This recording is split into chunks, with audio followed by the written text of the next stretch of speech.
Desperado. A desperado piece is one that is already doomed to be captured, Your time has come, buddy. but seeks to inflict maximum damage before being taken off the board. If I'm going down, you're going down with me. Oh, In this position, the knight is already trapped, so might as well grab a pawn with it. Decoy. Decoy is a tactic that lures an enemy piece to a specific square where it gets ambushed and captured. Don't be a simp. In this position, white sacrifices a pawn to lure the king out in the open, and then ends the game with a brutal checkmate. Under promotion. Under promotion is a tactic where a pawn is promoted to a knight, bishop, or rook instead of a queen. This surprising move can be a game changer, often used to avoid stalemate or achieve specific tactical objectives, not possible with a queen. Overloading. Overloading happens when a piece is given too many responsibilities at the same time, and cannot execute them properly.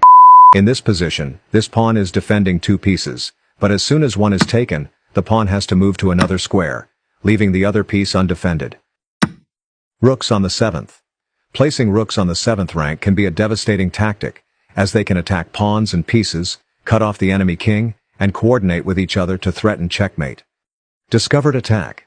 Discovered attack happens when moving one piece uncovers an attack by another piece. In this situation, the knight attacks this rook while simultaneously uncovering a check. The king has to move, after which the rook is lost. Fork. A fork happens when a single piece attacks two or more of the opponent's pieces at the same time. In this position, white can move this knight here to fork black's rooks, which leads to a material advantage. Smothering. Smothering often involves sacrificing material to force the opponent's pieces into positions where they block the king's escape. Don't worry, King. I'm on your side. you stupid. You're blocking my escape. Clearance. Clearance is a sacrifice where a piece moves away from a square, file, rank, or diagonal to open up space for another piece. In this situation, the knight would love to jump to e6 to deliver a fork. So the queen sacrifices itself to make the square available for the knight. Pawn breakthrough.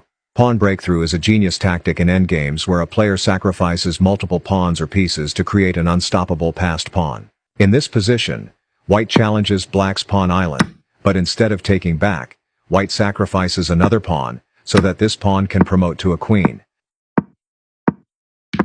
Pin. A pin occurs when a piece is attacked, and moving it would expose a more valuable piece behind it. Pins can immobilize an opponent's piece, making it an effective tool for gaining a material advantage. Skewer. A skewer is similar to a pin but in reverse. The more valuable piece is in front and must move, leaving the less valuable piece behind, exposed to capture. Honey, watch out! Are you okay, my queen? Thank God she's gone. She talks too much. Can we do the ankle thing again tonight, baby? Of course, sweetie. Windmill. The windmill tactic typically involves a rook and a bishop, where the rook swings back and forth, capturing material on each swing. It's a devastating and often game-ending sequence.